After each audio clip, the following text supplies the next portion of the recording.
Հայաստանի Հանրապետության վարչապետ Նիկոլ Փաշինյանն այսօր հայտարարեց, որ 2026 թվականի ապրիլի 1-ից Հայաստանի Հանրապետությունում կենսաթոշակները կբարձրանան։ Նրա խոսքով համեմատաբար ցածր թոշակները կավելանան 10,000 դրամով։ Համեմատաբար ցածր թոշակները կբարձրանան 10,000 դրամով, համեմատաբար բարձր թոշակները կբարձրանան ավելի քիչ։ Վարչապետի խոսքով որոշման հիմքում նախ եւ առաջ 2025 թվականի տնտեսական ցուցանիշներն են։ Հայաստանի քաղաքացիները այդ տնտեսական աճի արդյունքը պետք է տեսնեն նաև իրենց կյանքում։ Հայաստանի Հանրապետության աշխատանքի եւ սոցիալական հարցերի նախարար Արսեն Թորոսյանը ներկայացրեց հաշվարկների մանրամասները։ Հիմնական կենսաթոշակը 24000 դրամից դառնում է 34000 դրամ։ Նվազագույն կենսաթոշակը 36000 դրամից դառնում է 46000 դրամ։ Ծերության նպաստը նույնպես կկազմի առնվազն 46000 դրամ։ Առաջին, երկրորդ եւ երրորդ խմբի հաշմանդամության նպաստները կավելանան 10000 դրամով, համապատասխանաբար հասնելով 46000, 47500 եւ 49000 դրամի։ Նախարարի խոսքով զինվորական երկարամյա ծառայության կենսաթոշակների դեպքում բանաձևը մի փոքր այլ է։ Բարձրանալու են նաև զինվորական երկարամյա ծառայության կենսաթոշակները, այստեղ սակայն բանաձևը մի փոքր այլ է եւ որոշ դեպքերում տարբեր չափ է բարձրանալու, քանի որ երկու փոփոխական կա։ Միջին բարձրացումը կլինի մոտավորապես 8000-8500 դրամի շրջանակներում, բայց որոշ դեպքերում այն կլինի 10000-ից ավել, ընդհանուր մինչև 15000 դրամ, որոշ դեպքերում մի փոքր ավելի ցածր, որովհետեւ նրան այդ կենսաթոշակներ արդեն իսկ բավական բարձր են։ Միջինը մոտ 100,000 դրամի շրջանակներում է այս կենսաթոշակները։ Բարձրանալու են նաև մնացած որոշ մեր քաղաքացիների վճարվող կենսաթոշակները, որոնք թվով ավելի փոքր են, կերակրողին կորցնելու կենսաթոշակ եւ այդպես շարունակ։ Նշված բարձրացումները չեն ներառում հետվճարի համակարգով հնարավոր հավելյալ գումարները, այսինքն փաստացի որոշ շահառուների դեպքում աճը կարող է լինել ավելի մեծ։ Ըստ կառավարության ներկայացուցիչների այս քայլը հնարավոր է դարձել աշխատող, արդյունք ստեղծող եւ հարկեր վճարող քաղաքացիների շնորհիվ։ Աստղիկ Խաչատրյան այսօր։ Վարչապետ Նիկոլ Փաշինյանի գլխավորությամբ տեղի ունեցել խորհրդակցություն, որի ընթացքում քննարկվել է հանրային կառավարման բարեփոխումների շրջանակում, պետական կառավարման համակարգում կատարողականի գնահատման եւ դրա հիմքով խրախուսման պիլոտային ծրագրի ընթացքը։ Փոխվարչապետ Տիգրան Խաչատրյանը զեկուցել է պետական կառավարման համակարգի արդյունավետության եւ մրցունակության բարձրացման ուղղված ծրագրի ընթացքի իրականացված վերլուծությունների արդյունքների վերաբերյալ, մանրամասներ ներկայացրել սոցիալական երաշխիքների շրջանակի եւ ծրագրի շարունակական ապահովման օրենսդրական անհրաժեշտ կարգավորումների վերաբերյալ։ Հանդիպմանը քննարկվել է նոր պահանջներին համապատասխան մարդկային ռեսուրսների ու մասնագիտական կարողությունների զարգացմանն ու մոտիվացիոն մեխանիզմների մշակմանն ուղղված քայլերը։ Ամփոփելով քննարկումները, վարչապետն ընդգծել է, որ ծրագրի արդյունքները պետք է շարունակական վերլուծության ենթարկվեն։ Ստացված եզրակացությունները պետական կառավարման համակարգում ինստիտուցիոնալ փոփոխությունների հիմք դառնան եւ նպաստեն ոչ միայն մրցունակ կադրերի պահպանմանը, այլ նաեւ նորերի ներգրավմանը։ Եթե մենք կենտրոնում դնում ենք պետությունը, եթե մենք հասկանում ենք, որ պետությունն է բոլոր խնդիրների լուծման բանալին, ուրեմն մենք պետք է ուժեղացնենք պետությունը եւ պետք է պետական ծառայությունը ուժեղացնենք եւ պետական ծառայության էֆեկտիվությունը պետք է ուժեղացնենք եւ մոտիվացիաները պետք է ուժեղացնենք։ Հիմա ինչ թափուր պաշտոնայի հայտ գալիս, ես երբ որ հավակնորդի հարց առնում, ես ասում եմ աշխարհի top 100 համալսարանի շրջանավարտ պետք է լինի։ Ես ասում եմ կարող է դա չափազանցություն է, կարող ասեմ 200, կարող ասենք 300, կարող ասենք 400 կամ 500, բայց եւ կարող է այս փոխենք այլ տրամաբանություն էլ դնենք, բայց սա շատ կարեւոր բան է, որովհետեւ եթե մենք չգնանք այս ճանապարհով, մենք անդադ տեղապտույտի վիճակը շարունակելու ենք։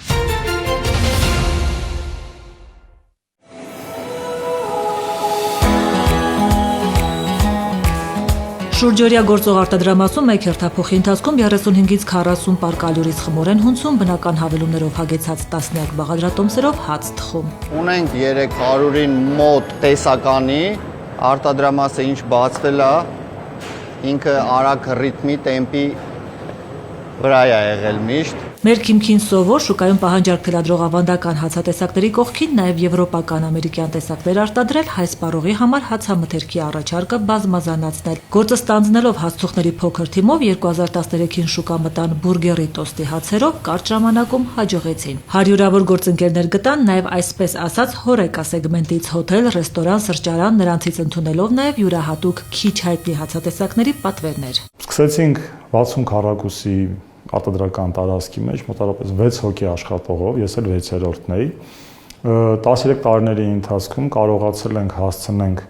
60 քառակուսին մի քանի հազար քառակուսու, ամեն տարի մոտ 300-ից 500 քառակուսի ավելացնում ենք մեր արտադրական հզորությունները։ 2022-23-ից արտադրությունը վերազինելու կարիք կար, ներդրումների խնդիրը թեթևացրեց պետական աջակցությունը։ 2022 թվականից ընկերությունը իրականացրել է մոտավորապես 270 միլիոն դրամի ներդրումային ծրագիր հոսքագծերի մեջ։ Պետությունը սուբսիդավորել է 8%-ով, որը նույնպես նպաստել է մեր ընկերության աճին։ Օրինակ 23 թվականի համեմատ 24 թվականին ունեցել ենք 10% աճ, 24 թվականի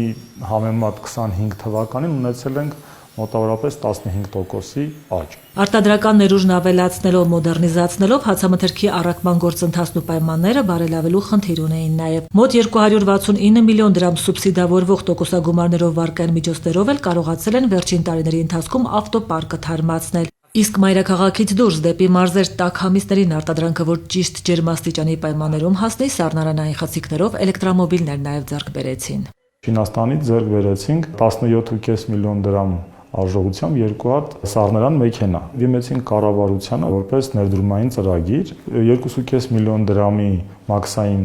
турքի վճարումից պետությունը մեզ ազատեց։ Նոր ռեսուրսներով նոր ծրագրերն ավելի թեթև են իրագործվում, պարբերաբար հացամթերքի նոր տեսակներ են շուկա ներմուծում, արդեն սկսել են նաև խմորեղեն արտադրել։ Իսկ հաջորդ լուրջ պրոյեկտը ընթացքի մեջ է։ Սառեցված կիսաֆաբրիկատ հացերի արտադրամաս են հիմնում, որը կգործի արդեն մի քանի ամսից։ Արտադրանքը եւ Հայաստանում կսպառեն եւ կարտահանեն։ Արտահանման համար մենք շատ վաղուց ենք կարելի ասել աշխատում եւ հույս ունենք այս տարի առաջին անգամ հայկական տնտեսության ցուցանիշների մեջ կերևա հացի արտահանում։ Հերու շատ չենք ուզում գնանք, ուզում ենք մեր հարևան երկրներին առաջարկենք մեր տեսականին։ Գերակա ոլորտում ներդրումները խրախուսելու դիմաց ընկերությունը 2023-24-ի ընթացքում խոստացել էր 6 նոր աշխատատեղ, տարին ամփոփեցին 8-ով, այսօր մոտ 160 աշխատակից ունեն։ Սառեցված կիսաֆաբրիկատների արտադրությունը երբ սկսեն, 15 նոր աշխատատեղ էլ կստեղծեն։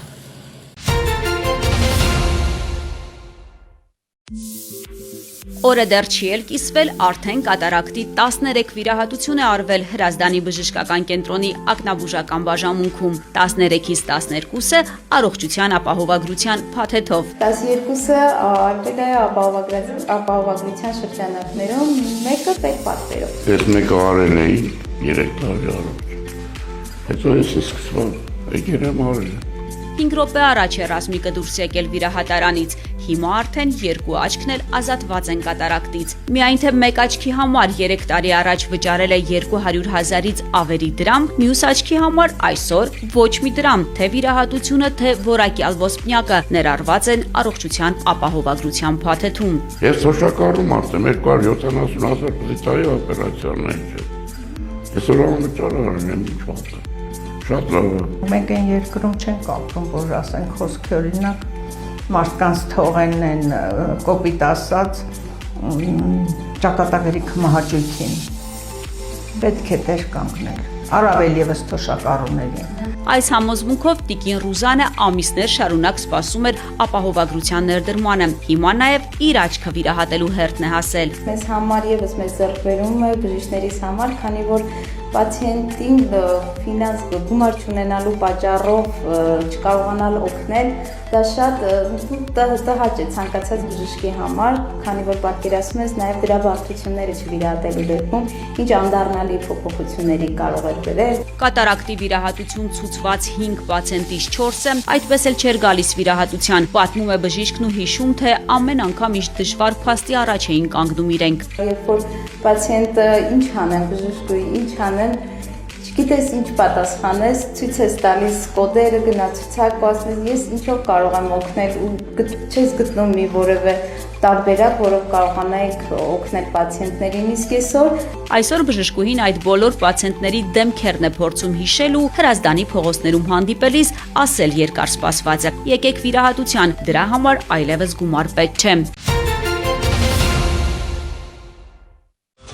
Հայաստան-Եվրամիություն գործընկերության ռազմավարական օրակարգի ընդունումը պատասխան էր Եվրամիության հետ կապերի խորացման, Հայաստանի արտահայտած հավակնություններին եւ արտացոլում էր երկկողմ հարաբերությունների աճող դինամիկան, հայտարարել է Հարավային Կովկասի հարցերով Եվրոպական միության հատուկ ներկայացուցիչ Մագդալենա Գրոնոն ԱՊԱ գործակալության հետ հարցազրույցում։ Ռազմավարական օրակարգը ներառում է ուղղությունների լայն շրջանակ, ներառյալ ժողովրդավարությունը եւ իրավունքի գերակայությունը, դատական համակարգի բարեփոխումները, մարդու իրավունքները, սոցիալ-տնտեսական զարգացումը, կապակցված էներգետիկ անվտանգությունը, թվային փոխակերպումը, առևտրի դիվերսիֆիկացումը, ինչպես նաև անվտանգության եւ պաշտպանության ոլորտում նոր համագործակցությունը։ Ռազմավարական օրակարգը նաև ընդգրկում է Ղարաբաղից հեռացած հայերի սոցիալական եւ տնտեսական ինտեգրմանն աջակցելու կարեւորությունը Հայաստանի հասարակության մեջ, նշել է Գրոնոն։ Նրա խոսքով փաստաթուղթը կարևորում է Եվրամիության Global Gateway ծրագրի շրջանակներում ռազմավարական ներդրումները, ինչպես նաև աջակցությունը այնպիսի նախաձեռնություններին, ինչպիսին է Հայաստանի կառավարության խաղաղության խաչմերուկ նախագիծը։ Անդրադառնալով Հայաստանում Եվրամիության քաղաքացիական դիտորդական առաքելությանը, Գրոնոն նշել է, որ առաքելության մանդատի եւ գործունեության ապագայի վերաբերյալ քննարկումները կանցկացվեն Երևանի եւ Բրյուսելի միջև պատշաճ ժամկետներում, հաշվի առնելով խաղաղության գործընթացում զարգացումները։ Հայաստան-Ադրբեջան խաղաղության գործընթացի մասին Եվրամիության ներկայացուցիչը նշել է, որ 2025 թվականի օգոստոսի 8-ին խաղաղության համաձայնագրի նախաստորագրումից ի վեր արձանագրվել են մի շարք դրական քայլեր, որոնք Եվրամիությունը ողջունել է։ Նրա խոսքով Եվրամիությունը ներկա իրավիճակը դիտարկում է որպես նոր պատմական հնարավորություն Հարավային Կովկասի համար։ Պաշտոնյան նշել է, որ Եվրամիությունը վճռական է տրամադրված աջակցելու տարածաշրջանում խաղաղության առաջմղմանը եւ ամրապնդելու համագործակցությունը Հարավային Կովկասի երկրների հետ։ ԵՄ ներկայացուցիչը հավելել է, որ Բրյուսելի համար առանցքային ռազմավարական շահերից է բխում տարածաշրջանում խաղաղության, կայունության եւ բարգավաճման խթանմանը, ինչպես նաեւ Հարավային Կովկասի, Կենտրոնական Ասիայի եւ ավելի լայն տարածաշրջանի միջև կապերի ամրապնդմանն աջակցել է։ Նախիջևանի երկաթուղու վերականգնմանը Եվրամիության աջակցության վերաբերյալ Գրոնոն նշել է, որ այն Բրյուսելի համար տարածաշրջանային կապակցվածության խթանման առանցքային տարրերից մեկն է։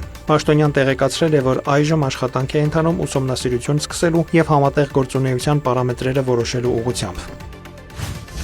Ուկրաինայում պատերազմի մեկնարկի 4-րդ տարելիցին նվիրված ելույթի ժամանակ Ուկրաինայի նախագահ Վոլոդիմիր Զելենսկին ցույց է տվել այն թաքստոցը, որտեղ անցկացրել է պատերազմի առաջին ամիսները։ Արդեն 4 տարի է, ինչ Պուտինը փորձում է 3 օրում գրավել Կիևը, եւ դա իրականում շատ բան է ասում, թե ինչպես է Ուկրաինան պայքարում այս ողջ ընթացքում, շեշտել է նա։ Զելենսկին նշել է, որ Ուկրաինայի գոյատևումը միլիոնավոր ուկրաինացիների քաջության, տոկունության եւ ամենօրյա աշխատանքի արդյունք է։ Նրա խոսքով, չնայած անսահման ցավին եւ գիշերային ահաբեկչությանը, ուկրաինացիները թույլ չեն տվել, որ զայրույթը պատի իրենց եւ շարունակում են այն վերածել ուժի։ Նա հավելել է, որ Ռուսաստանը չի կարող հաղթել Ուկրաինայի մարտադաշտում, ուստի հարձակվում է քաղաքացիական ենթակառուցվածքների վրա։ Նա շնորհակալություն է հայտնել միջազգային գործընկերներին Ուկրաինայի կողքին լինելու համար, հավելելով, որ Կիևը ձգտում է արդար երկարատև խաղաղության։ Զելենսկու խոսքով ցանկացած ապագա համաձայնագիր պետք է ապահովի իրական անվտանգության երաշխիքներ եւ ընդունվի ուկրաինացի ժողովրդի կողմից։ Միաժամանակ Financial Times-ի հետ հարցազրույցում նախագահն ասել է, որ Ուկրաինան Եվրամիությունից կոնկրետ որոշումներ է ակնկալում իր անդամակցության վերաբերյալ։ Ըստ նրա, գործընթացի հետաձգումը լրացուցիչ ռիսկեր է ստեղծում պատերազմի եւ Ռուսաստանի կողմից ճնշման ֆոնին։ Զելենսկու խոսքով Ռուսաստանի ղեկավարությունը փորձում է տարբեր քաղաքական գործիքներ օգտագործել, այդ թվում միջազգային գործընկերների հետ փոխգործակցությունը, որպիսի թույլատնի բանակցություններում Կիևի դիրքերը։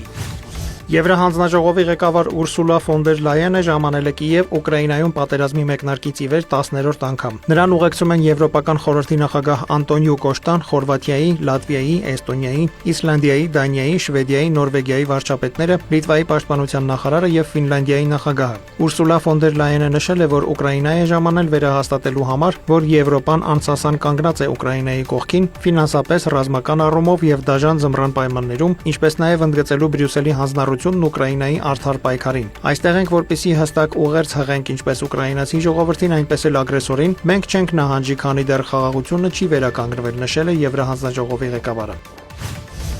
Հունգարիայի վարչապետ Վիկտոր Օրբանը Վոլոդիմիր Զելենսկուն մեղադրել է Բուդապեշտի վրա ճնշում գործադրելու համար։ Հունգարիան ի սկզբանե հանդես էր գալիս խաղաղության օգտին, եւ այնուամենայնիվ այսօր տարելիցի օրը Զելենսկին սպառնում է Հունգարիային եւ ճնշում է գործադրում, քանի որ մենք հրաժարվում ենք պատերազմի մեջ ներքաշվել, հրաժարվում ենք գումար ուղարկել Ուկրաինային եւ չենք ցանկանում հրաժարվել ռուսական էներգակիրներից, հայտարարել է Օրբանը։ Ուկրաինայի նախագահը պատերազմի մեկնարկի 4-րդ տարելիցին նվիրված իր ուղերձում հայտարարել էր, որ Օրբանը կդառնա Ռուսաստանի եւ Բելարուսի նախագահներ Վլադիմիր Պուտինի եւ Ալեքսանդր Լուկաշենկոյի դաշնակիցը, եթե հավանություն չտա Եվրամիության կողմից 90 միլիարդ եվրոյի ռազմական օգնության տրամադրմանը Կիևին։ Ավելի վաղ Հունգարիան արգելափակել էր հակառուսական պատժամիջոցների հերթական փաթեթը եւ Ուկրաինային 90 միլիարդ եվրոյի վարկը։ Պատճառը Կիևի կողմից դրուժբա խողովակաշարով ռուսական նավթի տարանցման դադարեցումն է։ Իրանի Սպահան նահանգում բրգի եւ բանջարեղենի մեծածախ շուկայում ուղղաթիռի ընկնելու հետևանքով առնվազն 4 մարդ է զոհվել։ Իրանական լրատվամիջոցների տվյալով Սպահանի քաղաքապետարանը տեղեկացրել է, որ զոհվել են օդաչուն եւ նրա օգնականը, ինչպես նաեւ շուկայում գտնվող 2 մարդ։ Դեպքի ճշգրիտ պատճառները բարձելու համար սկսվել է հետաքննություն։ Ուղղաթիռի կործանումից հետո առաջացած հրդեհը վերահսկողության տակ է վերցվել արտակարգ ծառայությունների ուժերով։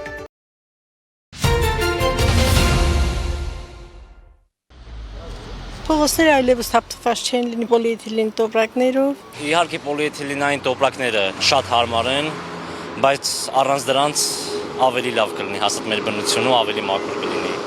Հայաստանում կարգելվի պոլիէթիլենային տոպրակների ու մեկանգամյա պլաստիկ սպասքի վաճառքը։ Ազգային ժողովը փետրվարի 11-ի նիստում առաջին ընթերցմամբ ընդունեց առևտրի եւ ծառայությունների մասին օրենքում եւ հարակից օրենքներում փոփոխություններ եւ լրացումներ կատարելու մասին նախագծերի փաթեթը, որը ներկայացրեց շրջակա միջավայրի նախարարի տեղակալ Արամ Մկրտչյանը։ Առաջարկում է 27 թվականի հունվարի 1-ից առևտրի օբյեկտներում, հանրային սննդի օբյեկտներում, առևտրի իրականացման վայրերում, շրջիկ առևտրի կետերում, տոնավաճառներում, ցուցահանդես վաճառքներում, ինչպես նաև բացօթյա առևտրի իրականացման դեպքում արգելել պոլիէթիլենային պարկերի եւ տոպրակների, պլաստիկից կամ փրփրապլաստից պատրաստված մեկանգամյա օգտագործման տարաների եւ սպասքի վաճառքը կամ առկայությունը։ Բացառություն են լինելու միայն կշռափաթեթավորման եւ երկրորդային հումքից արտադրված աղբի պարկերը, ինչպես նաև կշռափաթեթավորման համար օգտագործվող կափարիչով տարաները։ Բացառություններ սահմանում ենք, որ առաջին հերթին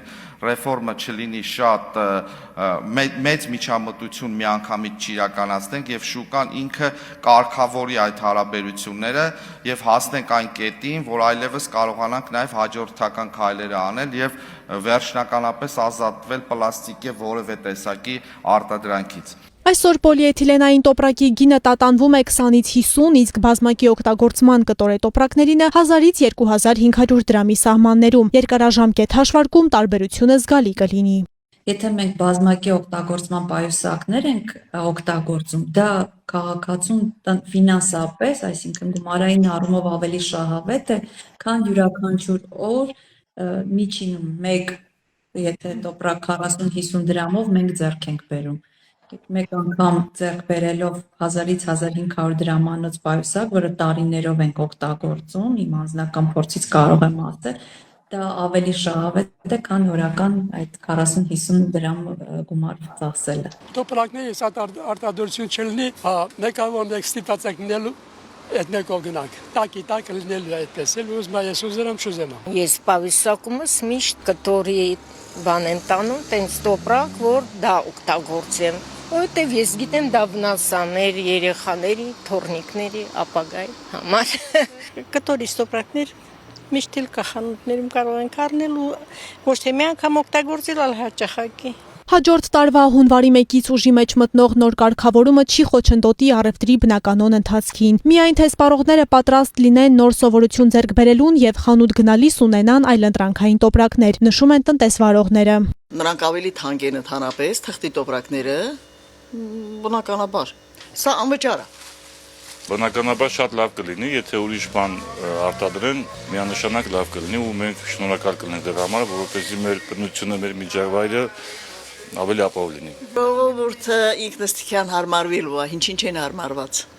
Հարմարված են ամեն ինչին կհարմարվի։ Ուզեն թե չուզեն։